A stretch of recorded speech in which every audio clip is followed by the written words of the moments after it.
Hey guys, so I wanted to show you guys kind of the build that I got going on right now. This is my Aura Paladin. So I'm going to warn you immediately when you're watching this video. This is definitely not a build for doing bosses. This is essentially just a pit build right here. I'm soloing right now a pit 95. So there's a reason why I wanted to play an Aura Paladin. I just wanted something different. Right now, my max damage has been around 1,000,000,000 something damage. The reason why this build works so well for doing pits and stuff is because it is based on essentially the minions, right? So the more creatures on the screen, the more damage you do. That's why when you fight a boss, it is fairly low damage. So that is just kind of how it works right there. You'll see I'm hitting a lot of like 100 billions and things like that, 80 billions, 12 billions, millions. It's a huge variety, but I definitely hit some trillions here and there. But ultimately, yes, it's an interesting build. Right now I can do a pit 100. So let's go to town and I'll kind of show you guys what's going on. But right here you can see my toughness is 1.6 million, but also that changes based on when I have my little stones out and stuff. Okay, so it does take a little bit to get here, but it's fun. It's a fun build. You know, it's good for doing undercities, things like that. Also, it's great for essentially carrying your friends and helping them get their glyphs leveled up and everything, and then letting them handle the bosses. So right now, I'm kind of rolling with my brother-in-law, and he's running a barbarian, so he does a lot of damage to the bosses. All right. So, for aspects, I have Glenn's Anvil right here. You'll see maximum resolve, and you'll notice I have resolve on it. I also have aura skills. So a lot of this build is based around having aura skills, maximum life, and then things like resolve, right? So here, heavenly strength while wielding a two-handed weapon, which I am. You're going to get damage reduction. With the boots, I have the Holy Light Aura potency on that for tempering, and then again, block chance per resolve stack. Then on my amulet, I have redirected force. That's 5 resolve stacks on that, and then doing critical strike damage. This could be better. You know, I could have double critical strike damage, but I have critical strike chance and damage. But fairly good. Critical strike damage is equal to 77% of your block chance, which pairs off of those boots pretty well. Then for my ring, Watkins Law, Adjudicator skills deal 45% increased damage against judged enemies. Again, you know, I have the critical strike damage, and I've got a double on this one. And then for here, holy damage, critical strike damage, and holy and fire damage are increased by 55%. So those are my aspects right here. Again, I will post the build that I'm going off of down below, but the reality is I have customized that build just a little bit, and I'm not exactly doing 100% of that build, but that'll get you close enough. For helmet, Mythic Crown of Lucian, this is right here crafted. Now they did a hotfix recently, so now you can wear unlimited mythics crafted, whereas before you could wear like one, and now you can wear multiple ones. So Crown of Lucian, each time you use a skill with a primary resource cost, you gain increased damage, and resource cost is increased by 30%, stacking up to 6 times. Not that big of a deal on the resource cost increase because it doesn't really matter. Most of my skills don't use it for the most part, or they use very little of it. So I believe, gosh, what am I using that even uses that? Maybe this right here? I don't really know. Maybe that's something I should pay more attention to. But Dawnfire right here, I got really lucky. I have a 5-star on this. It is crafted. Somehow this sucker popped out with maximum stars, and then I did tempering on it, and that started out also. Again, you'll notice Holy Light Aura. I'm doing the skills again, you know?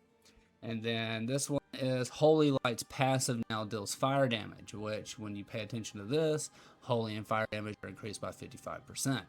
So that kind of gives me a bonus there.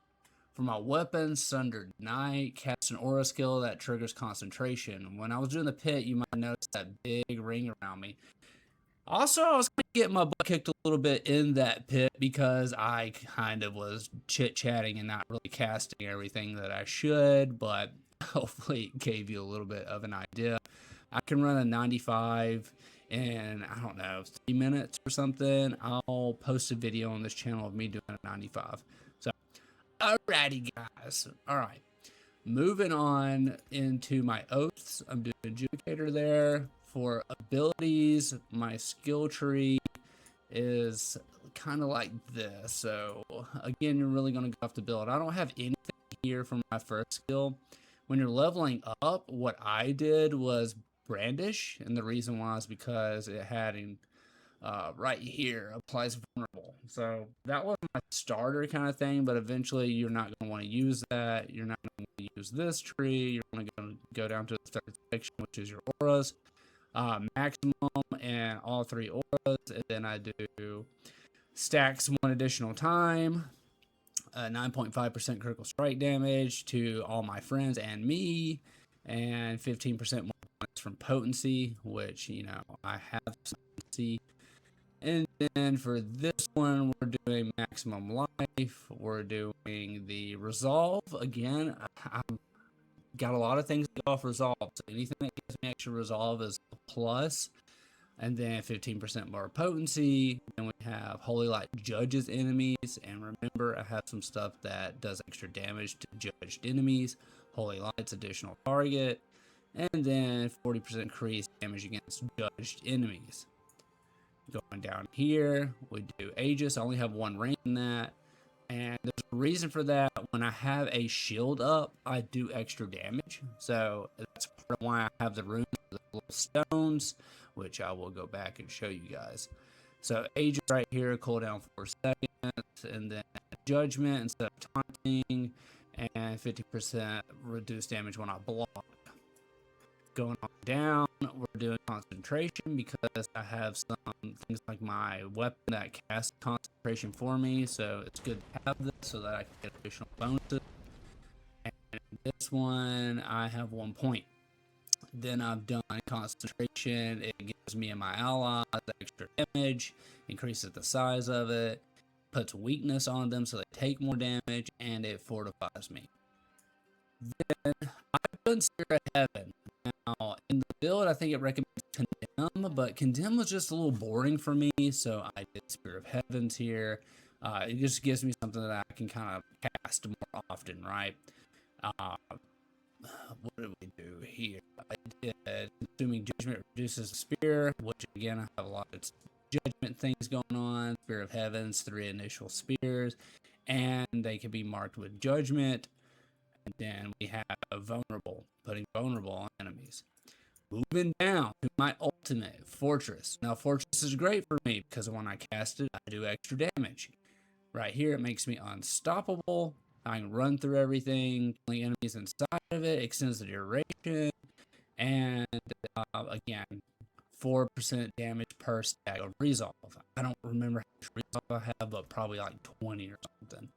For the runes, BAC and QE, this gives me the bulwark when I run, and basically you're just running non-stop throughout pits and stuff. You're casting your auras, you're slamming down your fortress, you're throwing your spears of heaven, and that's kind of the shindig. You just kind of keep running around and keep that bubble up, essentially, right? The bubble gives you more damage for me, and then also keeps my ass alive. And then the other one I have Igni and CEH. So the way that this is, I cast a non-basic skill and I get an offering, right? Well, I'm constantly casting non-basic skills. I don't have any basic skills. And then that brings out the wolves. So the wolves will give me extra damage. They'll get bonuses and things like that. And I definitely get overflow. So I'll probably have 4 wolves out at a time, maybe more. Something like that. Gems, rubies, and then just extra things like this, trying to get more resistance. I do have the rubies on weapon because fire and holy damage, and again, remember I have holy and fire damage over here. So, going into the Paragon tree, what I'm using is Honed, Canny, Judicator, Resplendence, and Spirit. Focus Honed, that's the one that I try to get up first. It just helps a lot. you'll notice some of these pair off and give you extra critical strike damage. So let's see, right here, 17% critical strike damage. There's a couple of these on my board, right? I'm Paragon 211, so there's still work for me to do. There's still going to be little points and things that I can unlock that will give me extra damage here. Willpower, for example, I gotten this one. That's going to boost my critical strike damage. So little things like that that you can kind of tinker with to boost that damage even more. The way I go through the board is I unlock the glyph sockets first, and then I go back and I go for my legendary. Some people may not recommend this, but I do it because my mentality is once I have the sockets, I can level them up, and I can just kind of keep doing the true whispers and pits and all that stuff over and over again to essentially get the levels I need to get these unlocked and get the damage bonuses. Going down here, the first one I did for the board attachment. Gosh, I don't even remember, guys, what my board attachment is on this. So, again, you're going to want to reference the build I put in there because I have kept my Paragon board pretty much similar to that build. Mercenaries, you know, their mercenaries are good. You should do the mercenaries, right? You're going to get bonuses for having the mercenaries and stuff out.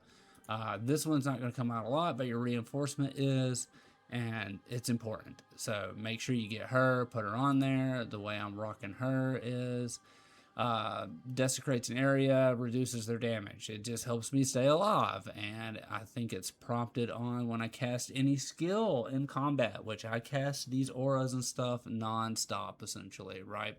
So all the time I am casting stuff. That is my build for the most part. If you want to play something like this, it's unique, it's fun, it's a little different. You're not running around and fucking throwing spears and jumping and dashing everywhere. You're not really doing things like throwing hammers out. You are essentially running through the enemies and casting your auras and helping your team out, throwing some spears every now and then, and shooting a couple lightning bolts out, essentially. And it's fun, it's different, it's fast, it's a vibe for the most part. So that's where I'm at, that's where I'm running this season. Again, check the description, there'll be links and everything down there for you. Hopefully you'll try it out and you'll have some fun with it. But again, it's not for bosses. Definitely I struggle on bosses. I can do Torment 11 bosses solo, not too bad, it takes a little bit. But Torment 12, can't really do it. I can do Torment 12 solo when I'm running around things like the Pit and the Helltide. I have done 100 so far. So that's where I'm at, guys. So hopefully this kind of shows you what's going on with the Aura Paladin right now. And you'll play it. All right, later, guys.